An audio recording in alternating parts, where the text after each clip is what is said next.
Primer libro de Samuel, capítulo 17, vamos a leer a partir del versículo 31 hasta el 37. Nos dice la escritura que fueron oídas las palabras que David había dicho y las refirieron delante de Saúl, y él lo hizo venir. Y dijo David a Saúl: no desmaye el corazón de ninguno a causa de él. Tu siervo irá y peleará contra este filisteo. Dijo Saúl a David: no podrás tú ir contra aquel filisteo para pelear con él, porque tú eres muchacho y él un hombre de guerra desde su juventud. David respondió a Saúl: tu siervo era pastor de las ovejas de su padre, y cuando venía un león o un oso y tomaba algún cordero de la manada, salía yo tras él y lo hería y lo libraba de su boca, y si se levantaba contra mí, yo le echaba mano de la quijada y lo hería y lo mataba. Fuese león, fuese oso, tu siervo lo mataba. Y este filisteo incircunciso será como uno de ellos, porque ha provocado al ejército del Dios viviente. Añadió David: Jehová, que me ha librado de las garras del león y de las garras del oso, él también me librará de la mano de este filisteo. Y dijo Saúl a David: ve, y Jehová esté contigo. Hablando con algunos hermanos sobre la vida de David, me comentaban que les había sido enseñado que David había podido enfrentarse a Goliat y vencerle por algún poder sobrenatural que vino de arriba, como si la capacidad y el poder para vencer al enemigo le hubieran llegado milagrosamente. Y entonces David, que apareció por allí, milagrosamente pudo vencer a Goliat. Esta enseñanza que se imparte a la mayoría de los creyentes no solamente es falsa, sino que crea en los creyentes frustración, porque uno puede ver en su propia experiencia que es incapaz de hacer ciertas cosas porque no recibe ese mismo poder milagroso que David obtuvo para vencer a Goliat. Y por otra parte, no considera la vida de nuestros antepasados en la fe, con el esfuerzo, sacrificio, valor y entrega que les supuso, como algo digno de imitar, porque a fin de cuentas todo les ocurrió a ellos de forma sobrenatural. Acabaron siendo superhéroes, como los de las películas de ficción, y por lo tanto nada tienen que ver con nosotros, que somos simples mortales. Pero como David era un superhéroe, por eso venció al gigante. De manera que David no es un ejemplo para nosotros, porque nosotros no somos superhéroes. Esta doctrina es completamente falsa, y ahora veremos el desarrollo de la secuencia.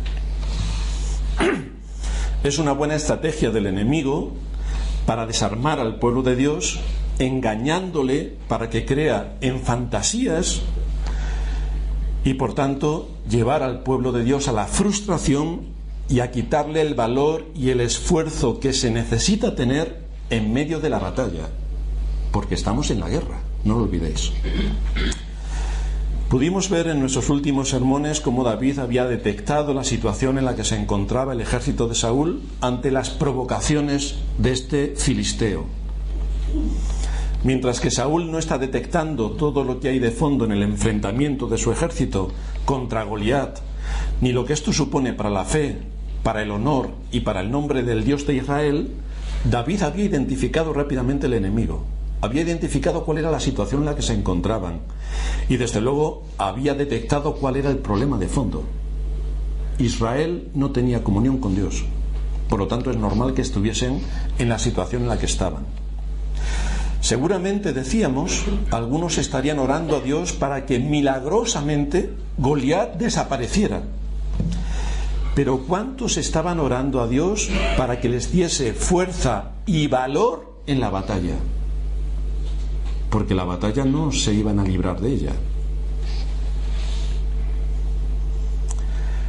La realidad es que nos encontramos ante un ejército de cobardes. Esto es lo que nos encontramos en el ejército de Saúl. Estaban esperando que la solución viniese de fuera y que no se tuvieran que exponer al peligro. Pero David va a tomar otra posición muy distinta y por lo tanto David va a ser un ejemplo para nosotros, un ejemplo digno de imitar.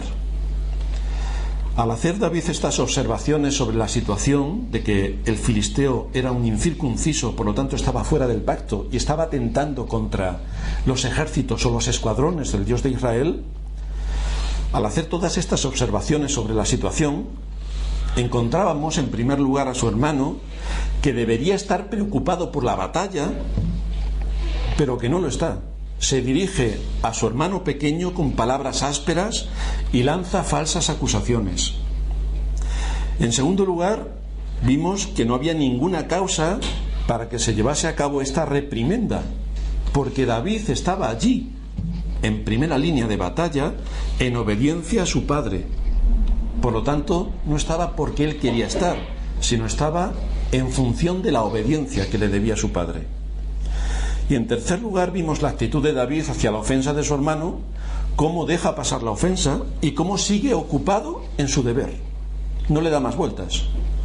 Pero como tiene muchas cosas que hacer, se va a hacer su deber y no a darle vueltas a si le ha herido, no le ha herido o en qué situación está con su hermano.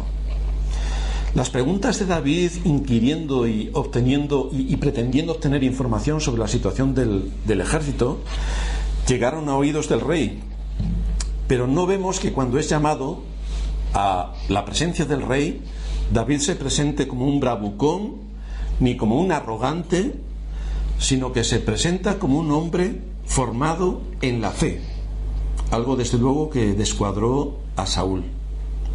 Su único objetivo, por las palabras que David está exponiendo, era que el honor de Dios y el testimonio de su palabra no sufrieran daño por el enemigo. Ese era su único objetivo. Y por lo tanto, le habla David a Saúl diciéndole: no desmaye el corazón de ninguno a causa del filisteo. Tu siervo irá y peleará contra este filisteo. Lo primero que nos sorprende de esta exposición de David es que parece que los papeles han cambiado, porque esto nos gustaría escucharlo de parte de Saúl, que es el rey de Israel y el que dirige el ejército, pero no de parte de un pastorcillo que acaba de llegar de cuidar a sus ovejas y que se presenta como voluntario para defender al ejército de Israel de un filisteo. Por lo tanto, vemos aquí que los papeles están invertidos. En vez de que sea Saúl el que anima a sus tropas contra el enemigo y que presente la batalla de la fe porque se está poniendo en duda el nombre de Dios y su gloria, resulta que es este pastorcillo de Belén, un adolescente, no lo olvidemos, un adolescente quien toma el papel de líder y alienta a la victoria. Por lo tanto, en nuestro sermón vamos a analizar 3 puntos que nos deben alentar sobre la vida de David. Vamos a ver en primer lugar cómo se formó el carácter de David. En segundo lugar, cuál fue el impacto de la providencia. Y en tercer lugar, cómo David asume responsabilidades. Así que vamos a ver nuevamente cómo se forma el carácter de David. Le encontramos que en la soledad de su vida como pastor es a través de el medio por el que David empieza a confiar en Dios. Empieza a confiar en Dios en medio de peligros. Siendo muy joven, tuvo que asumir responsabilidades. Y esto nos debe hacer pensar. Porque si no hay responsabilidades, no habrá una persona formada y capacitada para el futuro. No podrá generar lo necesario para cubrir sus necesidades. No podrá ser de beneficio para su generación. Y siempre será una carga para otros. O quizá, y esto es lo que normalmente suele ocurrir, sea un fastidio para sus semejantes. Y todo esto viene de que en su juventud no estuvo formado adquiriendo responsabilidades. Y este es un riesgo altísimo el que corremos en nuestra sociedad tan opulenta, donde queremos que los niños no se molesten por nada. Todo lo queremos hacer nosotros para que los niños no se vayan a frustrar, no vayan a tener una baja autoestima, no vayan a sentirse diferentes, y entonces se les protege por todo y los padres hacen todo. Es el mejor camino para hacer unos jóvenes inútiles y unas personas maduros incompetentes. Ese es el mejor camino. Entonces, si queremos que nuestros hijos sean unos inútiles y de mayores sean incompetentes, lo mejor que podemos hacer es que ellos no se preocupen. Nosotros estudiamos por ellos, nosotros hacemos su trabajo, nosotros limpiamos por ellos, nosotros hacemos la cama por ellos, nosotros hacemos todo por ellos. Grandes inútiles es lo que hemos conseguido hacer, y todo lo contrario a lo que se espera de un espíritu tal y como nos muestra la Escritura. Esto no es lo que encontramos en David. Ya hemos dicho que en los campos de Belén libró en multitud de ocasiones a su rebaño de los leones y de los osos. De esta forma tan natural, en el ejercicio de su trabajo, aprendió David el significado de la vida y de cómo defender aquello que había sido puesto debajo de su responsabilidad. Y por lo tanto, aprendió a defender su rebaño de los tremendos peligros que le acechaban. Desde muy pequeño aprendió esta labor y supo combatir a los enemigos por muy poderosos que fueran. Pero ¿cómo aprendió? Aprendió trabajando, adquiriendo responsabilidades. Por lo tanto, este es el método que Dios ha establecido para formar a las personas. Si tú adquieres responsabilidades desde pequeño, seguirás en esa misma dinámica, y cuando seas mayor podrás cubrir y cumplir todo aquello que se espera de ti. Podemos imaginar lo que supone enfrentarse a un león. Nosotros lo vemos muy bien desde el televisor o cuando vamos al zoológico. Pero claro, un león suele pesar hasta 300 kilos. Mide 2,5 metros. Por lo tanto, no es un animal que tú lo puedas alentar o tocar música y el animal se queda tan tranquilo, no. La estrategia y habilidad para defender al rebaño de semejante amenaza fue lo que David fue adquiriendo desde que era pequeño. Y si hablamos de los osos, por la zona en la que nos encontramos, pueden llegar hasta 200 kilos y 2 metros de longitud. Por lo tanto, cuando un oso se pone de pie y alza sus manos con las garras, puede medir 3 metros. Exactamente lo que medía el gigante. David fue expuesto a todas estas situaciones para que se desarrollaran sus capacidades, las capacidades que Dios le había dado, pero que tenía que desarrollarlas. Para que se desarrollasen sus habilidades que Dios le había dado, pero que tenía que desarrollarlas. Para que se desarrollase su mente y fuese un estratega para saber por dónde le viene la amenaza y cómo tiene que cubrir y defender al rebaño de la amenaza a la que se expone.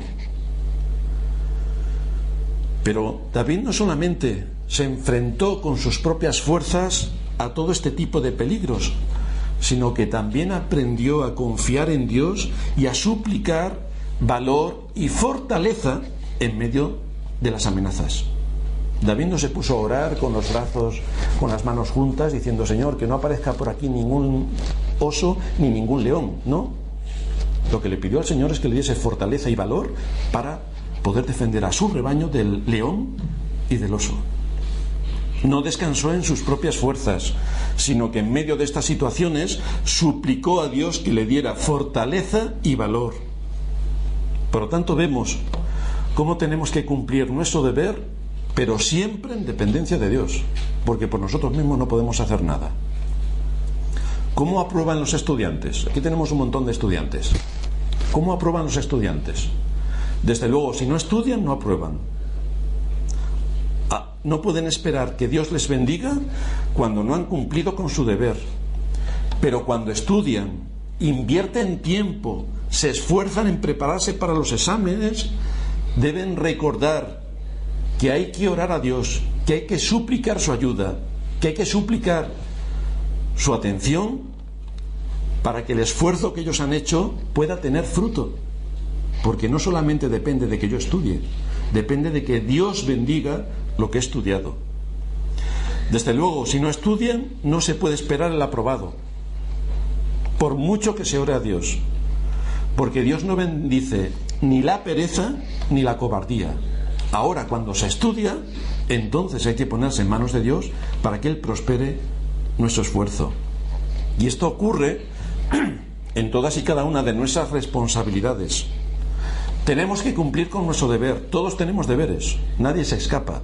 Tenemos que cumplir con nuestro deber. Y entonces esperar en Dios para que bendiga nuestro esfuerzo. Pero una cosa va ligada a la otra. Esto es lo que encontramos en David. Fijaos que no ocurrió algo mágico en su vida, sino que fue la providencia de Dios la que puso a David en esta posición, lo capacitó e hizo que David fuese responsable en aquello que Dios le había dado. Por lo tanto, formó su carácter, fue siendo introducido en distintas pruebas para que ese carácter fuera moldeado. Pero David trabajó duro, Así que no podemos esperar que Dios nos bendiga si nosotros no cumplimos con nuestro deber. Cumpliendo nuestro deber, Dios nos bendice y nos hace útiles a su reino. Si no cumplimos con nuestro deber, somos una carga para los demás y un fastidio para todos. De estos tiempos de enseñanza en soledad, David obtuvo los principios fundamentales para que cuando viniesen tiempos difíciles pudiera actuar con entereza y de acuerdo al deber que se espera de aquellos que confían en Dios. Y debemos recordar que confiar en Dios no es esperar en el vacío, sin que nosotros hagamos nada. Es cumplir, repetimos, es cumplir nuestro deber manteniendo una estrecha relación con Dios, una estrecha comunión con Dios, orando en todo tiempo para que Él prospere en nuestro camino. Tanto el león como el oso son animales enormemente peligrosos. Y si están hambrientos, todos nos podemos imaginar cuál es el nivel de animales feroces al que nos podemos exponer. Y defender un rebaño sin armas de fuego, siendo niño, requiere habilidad, requiere estrategia, requiere valor y requiere determinación. Y esto es lo que aprendió David. El que Dios le pusiera providencialmente en esta situación es lo que va a capacitar a David en cuanto a su valor, en cuanto a su destreza, en cuanto a su habilidad estratégica, que luego le servirá para las batallas, en cuanto a todo lo que va a necesitar para defender con honor el nombre de Dios, porque estamos hablando de un hombre de fe, pero es que un hombre de fe somos todos nosotros. Somos hombres y mujeres de fe, que tenemos que defender el honor y la gloria de Dios en el contexto donde providencialmente nos ha puesto. Desde luego, pocas cosas pueden paralizar el aliento, tanto como un oso feroz o un león hambriento. ¿En qué situaciones se encontraba David? Ante este tipo de amenazas, David tuvo que adquirir un alto nivel de dominio propio, porque no se puso a correr, sino que tuvo que dominarse para enfrentarse con valor a los enemigos. David tuvo que ejercitar la fe, confiando en que Dios prosperaría su camino. Y desde luego, el exponerse ante este tipo de amenazas aumentó su valor y aumentó su confianza. Dios hizo que David fuese adquiriendo destreza, ganando confianza, equipando su mente para la estrategia, alimentando sus capacidades y fortaleciendo su fe. Todo esto se fue consiguiendo en medio de esta providencia en la que Dios le puso al hacerle nacer donde nació y al tener las responsabilidades que tuvo. Ante este tipo de peligros en los que estaba en juego su propia vida, la confianza en Dios fue creciendo para enfrentarse a estos problemas con una frialdad mental envidiable. David buscaba el momento y la zona precisa de su enemigo para asestarle el golpe mortal, porque no tendría tiempo de darle un segundo golpe sin ser despedazado. Por eso podría orar diciendo, tal y como nos dice el Salmo 23, aunque ande en valle de sombra de muerte, no temeré mal alguno, porque tú estarás conmigo. Tu vara y tu cayado me infundirán aliento. Fijaos, por tanto, que David aprendió a que su oración no se elevase al trono de la gracia para esperar un milagro y que entonces no fuese expuesto a la lucha, ¿no? Sino para que en medio de la batalla el aliento, la fortaleza y el valor le fueran dados. Por esto oraba David. Y si no, fijaos bien las palabras del Salmo. David no ora aquí en el Salmo 23 pidiendo ser librado de entrar en valle de sombra y de muerte. No pide esto. Pide que aunque ande en valle de sombra y de muerte, que con seguridad va a andar, no va a tener temor. Y no va a tener temor porque Dios estará con él.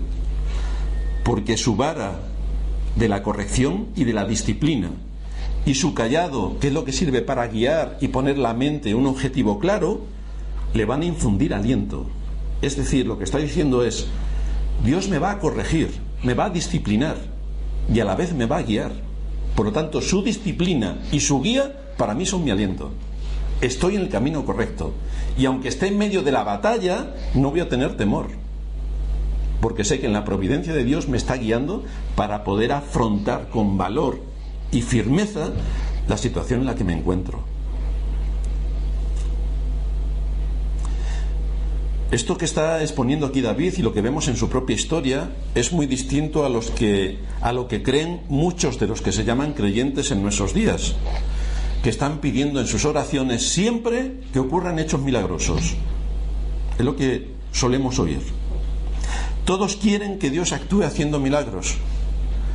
Pero hermanos, salvo en muy contadas excepciones en la historia de la redención, salvo en muy contadas excepciones, Dios no hace milagros. Porque para eso trabaja en medio de su providencia, para eso nos da la inteligencia, para eso nos da 2 manos, 2 pies, 2 ojos, una lengua, oídos, para que nosotros hagamos las cosas que son necesarias y que tienen que ver con nuestro deber. Desde el tiempo de Eliseo hasta la venida de Cristo no hay milagros. Por lo tanto, ¿cuál es la razón por la que en nuestros días mucha gente está continuamente orando para que haya milagros, milagros, milagros? Si los milagros no es algo habitual dentro del pueblo de Dios. Si el pueblo de Israel, salvo contadas excepciones y bajo concretos ministerios, no hubo milagros. ¿Por qué tendría Dios que hacer milagros si Él ha demostrado que no trabaja de esa manera? No trabaja de esa manera. Esto lo podemos ver a lo largo de la historia del pueblo de Israel y a lo largo de la historia de la redención. Lo que sí que vemos en nuestros días, igual que podíamos ver en el siglo XV, igual que podíamos ver en siglos anteriores, es que la superstición y una ignorancia galopante de las Escrituras es lo que hace que muchos tengan esa idea de los milagros continuos, que resulta que es contraria a toda la enseñanza de la Escritura. En cambio, son pocos los que oran pidiendo fe, valor y firmeza, porque eso es precisamente lo que Dios ha prometido a los que le aman. Y por lo tanto tenemos que descansar en Dios y en sus promesas, haciendo nosotros lo que tenemos que hacer para enfrentarnos a las 1000 batallas a las que vamos a ser expuestos. Dios no actúa milagrosamente cuando cada uno le ora como si fuera el genio de Aladino, que le venga a responder a sus problemas, que le solucione sus problemas con la varita mágica, que Dios no actúa así. Dios no actúa así. Dios no actúa en un contexto vacío y milagroso, sino que Dios actúa en el ejercicio del deber de cada uno. Podemos y debemos confiar en que Dios cumplirá sus promesas en nosotros cuando actuamos de acuerdo a lo que Él espera de nosotros respecto a nuestras responsabilidades, al cumplimiento de nuestro deber usando los medios de gracia y al cumplimiento de nuestro deber en medio de la generación donde nos ha puesto. Entonces podemos esperar que Dios escuche nuestras peticiones y nos bendiga en todo aquello que hacemos, pero no en un contexto vacío que nosotros oramos para que Aladino venga con su lámpara y nos solucione el problema. Ese no es el Dios de las Escrituras. Observamos cómo la formación en su oficio de pastor ante los animales salvajes que acechaban al rebaño le preparó para este primer combate al que tuvo que enfrentarse. Sus hermanos eran mucho mayores que él. Podían defender supuestamente mucho mejor al ejército de Saúl de sus enemigos, pero ninguno había pasado por esta experiencia. Ninguno se tuvo que enfrentar a osos ni a leones, por lo tanto eran inútiles. De la misma manera, todo esto también prefiguraba el golpe mortal que nuestro Señor asestó en la cabeza de la serpiente, a Satanás, cuando resucitó vencedor de los muertos y obtuvo para su pueblo la victoria. Cristo, en obediencia a su Padre igual que David, en obediencia a su padre, se presentó por nosotros delante de la ley, cumpliendo con su deber. Por eso podemos ver cómo se identifica David en muchos casos con Cristo, y podemos ver muchos ejemplos paralelos entre la vida de David y la vida de nuestro Señor Jesucristo. Porque Cristo se presentó delante de Dios por nosotros para defendernos de nuestros enemigos. Es por lo que leemos en Filipenses 2:9, que por eso Dios le exaltó hasta lo sumo y le dio un nombre que es sobre todo nombre, para que en el nombre de Jesús se doble toda rodilla de los que están en los cielos y en la tierra y debajo de la tierra, y toda lengua confiese que Jesucristo es el Señor, para gloria de Dios Padre. Y este es el propósito que David también tenía en su corazón, que el nombre de Dios fuese honrado, y por lo tanto tenía que vencer a los enemigos del pueblo de Israel. Cristo trajo una bendición impagable para todo su pueblo. Con su muerte mató a los enemigos del hombre. Y David también trajo una bendición notable para todo su pueblo al vencer a este enemigo que blasfemaba y se mofaba del nombre del Dios de Israel. El denominador común que vemos en estos dos ejemplos es el esfuerzo y la responsabilidad que tenemos que ejercer para cumplir con aquello que se espera de nosotros, aquello que se espera delante de Dios y aquello que Dios nos enseña que tenemos que hacer en el mundo en el que nos ha tocado vivir. Porque sólo así podemos ser de beneficio a nuestra generación. Sólo así seremos apartados de la terrible lacra del egoísmo, que solamente piensa en nosotros, en yo, en mí y después yo. En el cumplimiento de nuestro deber tenemos que hacer muchas cosas por los demás. Y tenemos el ejemplo de Cristo, que se humilló a sí mismo, que dejó su trono de gloria y que vino a morir por pecadores que no eran merecedores absolutamente de nada, sino de la condenación eterna. Y en su ejemplo vemos cómo se despojó a sí mismo para darnos a nosotros, sus enemigos, la salvación. En segundo lugar, vamos a ver el impacto de la providencia en la vida de David. Toda la situación que envuelve la vida de David, la familia en la que nace, el lugar en el que ocurre, el tiempo en el que nace, su formación, el desarrollo de sus capacidades, todo esto forma parte de la providencia de Dios. Dios hizo que David naciera en el tiempo que tenía que nacer, en la familia que tenía que nacer, en la ciudad que tenía que nacer y en el país que tenía que nacer. Todo esto encaja dentro de la providencia de Dios. Nada ocurre sin que pase por su gobierno y sin que Él determine cómo se tiene que llevar a cabo todo este tipo de cosas. Es esta misma providencia que se lleva a cabo en el gobierno de Dios que Él ejerce sobre el mundo, donde actúa la mayoría de las veces de forma natural, apenas se percibe, pero Dios cumple sus propósitos eternos, cumple sus propósitos redentores. Esta providencia de Dios abarca las decisiones y acciones de todos los seres humanos. Esto se nos enseña entre otros pasajes en Proverbios 16:9, cuando se nos dice: el corazón del hombre piensa sus caminos, mas Jehová endereza sus pasos. A pesar del mal del hombre, a pesar del pecado del hombre, a pesar de todo lo que el hombre maquina en contra de Dios, al final la voluntad de Dios se cumple. Es necesario, por supuesto, es bíblico, el que pensemos y tratemos de tomar decisiones correctas y prudentes, y no dejarlo al azar o a lo que a cada uno se le imagine. Debemos planificar, debemos sopesar las diversas opciones que se nos presentan y finalmente tenemos que tomar una decisión con todo lo que tenemos delante de nosotros, basados en principios bíblicos. Pero esta decisión no nos la comunica nuestro Señor por WhatsApp, ni nos llama por teléfono para decirnos qué es lo que tenemos que hacer. Nosotros tenemos que ejercer nuestra responsabilidad y saber delante de Dios que el camino que tenemos que tomar es exactamente el que tenemos que tomar. Es el que tiene que ver con nuestro deber y no es el que tiene que ver con nuestro deseo, porque si seguimos nuestros deseos vamos camino de la perdición.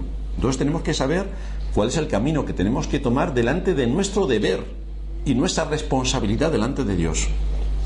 La providencia de Dios abarca todo lo que tiene que ver con el universo, con las naciones y con los seres humanos. Lo abarca absolutamente todo.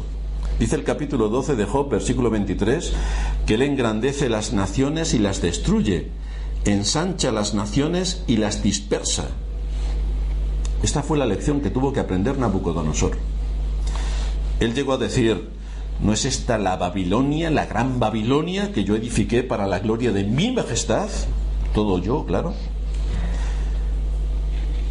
Pero olvidó que es Dios quien le había engrandecido a él. Dios fue el que engrandeció a los egipcios y a sus faraones. Dios fue el que engrandeció a los babilonios, a los griegos, a los romanos y a las distintas potencias que han surgido desde entonces.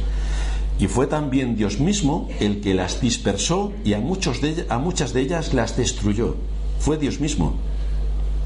Dice el capítulo 40, versículo 15 de Isaías: «He aquí las naciones, en plural, son como gota en un cubo, y son estimadas como grano de polvo en la balanza». Estos son las naciones, estos son las potencias delante de Dios. Es decir, nada, nada.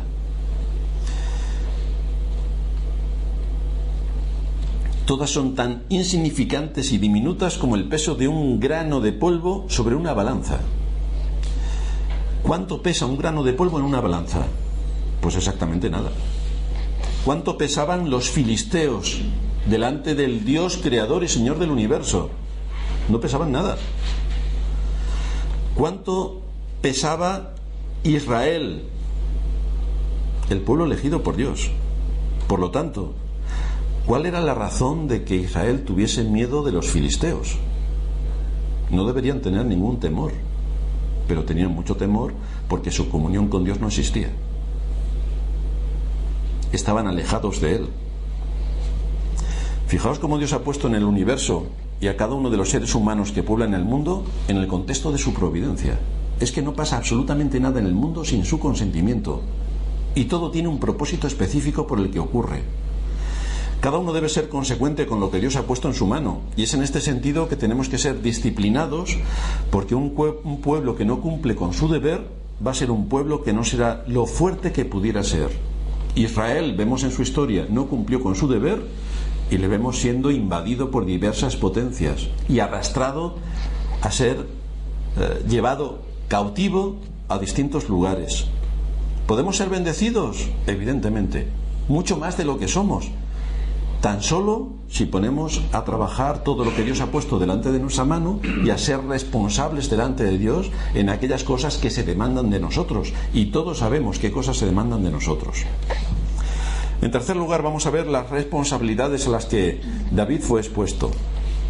En nuestras experiencias, meditando en la Escritura, que es el uso de los medios de gracia y cómo tenemos que llevarlo a cabo. Uno de ellos es meditar en la Escritura en soledad, cuando nuestro espíritu escucha la voz de Dios. Y tanto en el culto público, cuando estamos en la iglesia, como en el privado, cuando estamos en nuestras casas, es necesario que seamos disciplinados en nuestra comunión con Dios por el bien de nuestra alma. Es decir, de la misma manera que sabemos que a las 2 tenemos que ir a comer, que a las 8, las 9 o las 10 tenemos que cenar y por la mañana desayunamos, tenemos que ser igual de disciplinados en nuestra comunión con Dios, porque es el alimento de nuestra alma. Y por lo tanto tenemos que marcar nuestro horario de comunión con Él. Así podremos actuar con resolución y firmeza cuando cada cosa esté en su sitio, y podemos reclamar que Dios nos bendiga, nos atiende y nos escuche cuando nosotros estamos haciendo lo que se espera de cada uno de nosotros. Desde luego, cuando uno cumple su deber, que nadie piense que va a ser bien entendido por los demás, porque hay gente que puede no entender por qué hacemos ciertas cosas en el cumplimiento de nuestro deber, que es aquí lo que encontramos en la conversación que mantienen David y Saúl en el versículo 33, cuando David se presenta para luchar contra el filisteo. Nos dice el texto que le dijo Saúl a David: no podrás tú ir contra aquel filisteo para pelear con él, porque tú eres muchacho y él un hombre de guerra desde su juventud. Por lo tanto, estamos hablando de que Goliat era ya un hombre maduro y que evidentemente había pasado por muchas guerras y estaba muy entrenado para la batalla. David, ante esta respuesta de Saúl, se siente completamente indignado. Se siente indignado por la condición en la que se encuentra el ejército de Israel y sobre todo por la provocación continua al que el filisteo cada día lanza contra el ejército del Dios eterno. Y por lo tanto es la razón por la que se presenta voluntario para quitar la deshonra que esto supone para el nombre de Dios. David, un simple pastor. Evidentemente, Saúl no considera a David un contrincante del mismo nivel que Goliat. Por eso le dice: no podrás tú ir contra aquel filisteo para pelear con él, porque tú eres muchacho, y él un hombre de guerra desde su juventud. Esta frase de Saúl no se refiere únicamente a la edad que tenía David, sino también a la falta de experiencia que él achaca a la vida de David. Goliat era un hombre con experiencia en la guerra desde joven, pero según Saúl, este no es el caso de David. Sin embargo, David rápidamente responde a esta objeción de Saúl. Efectivamente no tiene experiencia en la guerra, pero sí en la lucha mortal contra enemigos salvajes y feroces que atacaban su rebaño. Y aquí sí que David empieza a argumentar con solvencia por qué razón puede enfrentarse a Goliat. Dios había sido fiel en librarle de las garras de las fieras. Literalmente significa que le había librado del poder de las fieras. Por lo tanto, David no tiene ninguna duda de que también le podrá librar de la mano de Goliat, porque confía en Dios y Dios ha hecho que él venza a las fieras en el pasado. Por lo tanto, no tiene ninguna duda de que Dios seguirá con él y vencerá a Goliat en el futuro.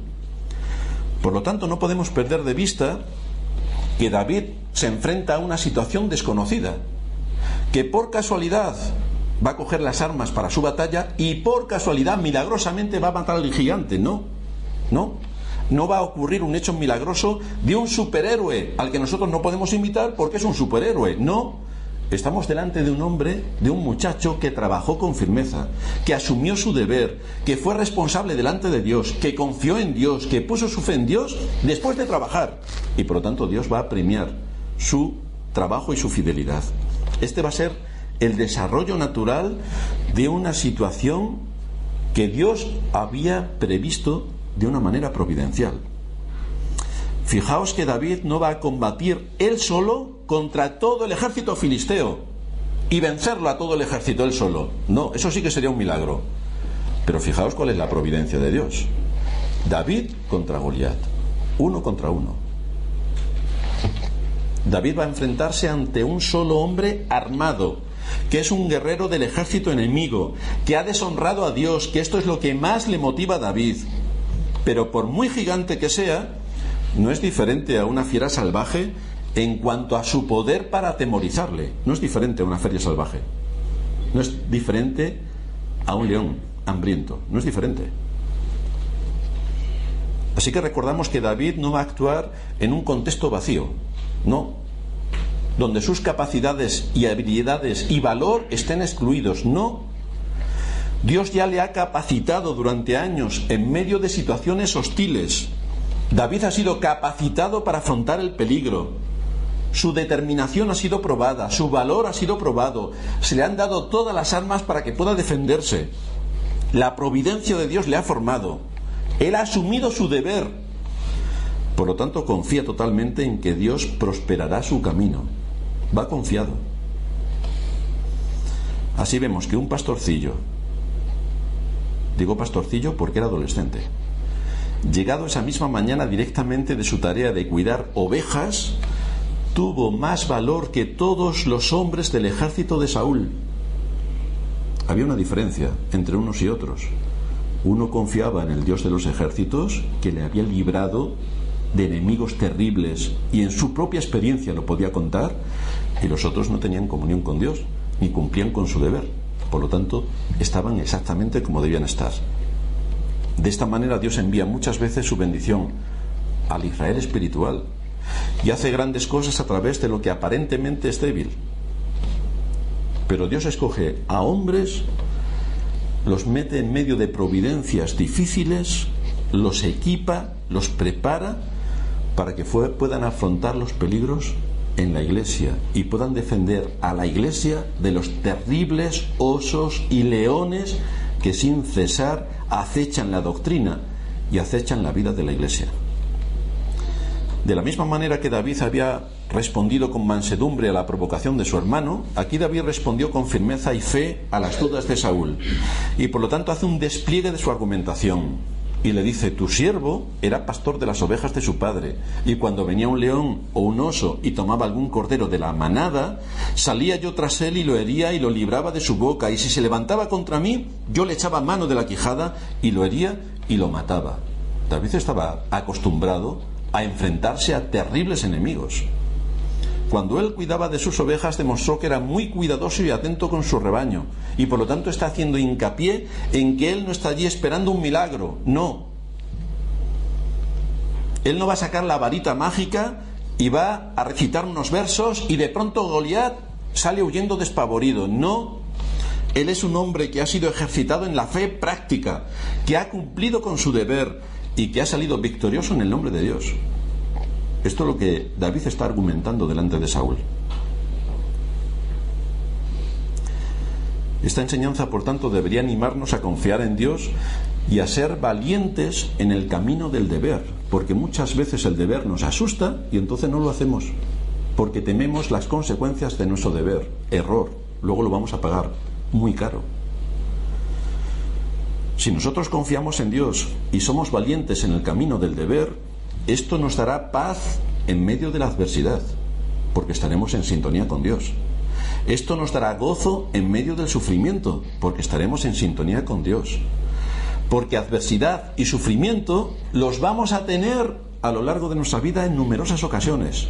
Y necesitamos la paz de Dios que nos consuele en medio de la aflicción y el gozo que Dios nos puede transmitir cuando estamos pasando por pruebas. Escuchaba estos días de atrás a una niña de unos 10 años que estaba trabajando en el campo, alimentando a los animales y haciendo las tareas agrícolas. Y le decía a una persona que tenía algo más de 20 años, que la estaba mirando sin participar en nada, y le decía a la niña, a esta persona de 20 y pico años: ¿cómo has podido llegar a ser tan mayor sin saber hacer absolutamente nada? Impresionante. Me impactó la pregunta de la niña, porque es una pregunta que cada uno debe responder. Con la edad que tengo, ¿cómo puedo ser tan mayor sin saber hacer absolutamente nada? Con la edad que tengo, ¿qué estoy aportando para el reino de Cristo? Con la edad que tengo. ¿En qué se puede decir que estoy imitando a David, un adolescente? Tenemos aquí jóvenes. David posiblemente era más pequeño que muchos de los jóvenes que tenemos aquí. Y vemos allí su valor, su determinación, su fortaleza, y que tenía que cumplir con su deber. No que hacía lo que le daba la gana y se pasaba todo el día haciendo lo que se le ocurría. No, cumplía con su deber. Y por lo tanto esto tuvo premio para todos los demás, fortaleció su fe y fue de beneficio para su generación. Con la edad que tengo, ¿qué es lo que estoy dando para que otros sean bendecidos con mi trabajo y mi esfuerzo? Con la edad que tengo. El cumplir el deber es algo que a muchos les resulta una carga. Es que, evidentemente, el cumplir con nuestras responsabilidades es una carga. A todos nos gustaría estar todo el día en el parque de atracciones, que nos trajesen de comer, que nos divirtiesen, tener por allí a 4 saltimbanquis que nos entretuviesen, pero resulta que hay que trabajar. Hay que ser responsable y hay que proveer para nosotros y para otros. Dios ha prometido su bendición cuando somos responsables con todo lo que Él nos ha dado. Por eso le dice a Daniel en el capítulo 11, versículo 32: mas el pueblo que conoce a su Dios se esforzará y actuará. No se quedará tranquilamente esperando a ver si ocurren milagros y por lo tanto nos quedamos tranquilos, ¿no?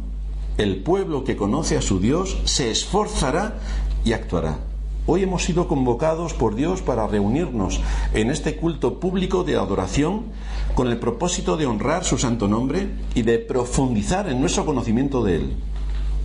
Debemos estar agradecidos al ser expuestos a su palabra, porque es por su palabra, por lo que podemos seguir conociéndole y ver cómo ha estado trabajando a lo largo de los siglos con nuestros antepasados en la fe, y nos muestra el ejemplo de hombres como David. Por medio de su palabra podemos seguir conociéndole, podemos ver cómo Él actúa en medio de su providencia, y conociéndole podemos amarle y ver cómo Él protegió a David en medio de sus batallas, cómo Él le protegió, cómo Él le consoló, cómo Él le dio fuerzas, cómo le dio valor, cómo le dio fe, igual que a nosotros. Y de esta manera, al conocerle y amarle, es lo que necesitamos para poder obedecerle. Y por lo tanto esto nos debe llevar a someternos a la enseñanza de la Escritura y a servir a Dios en medio de la generación donde nos ha puesto. Dios puso a David en medio de su generación, y el escritor a los Hechos nos dice que David fue útil en medio de su generación. Y lo que cada uno nos tenemos que preguntar es si nosotros somos útiles en el reino de Cristo en medio de nuestra generación.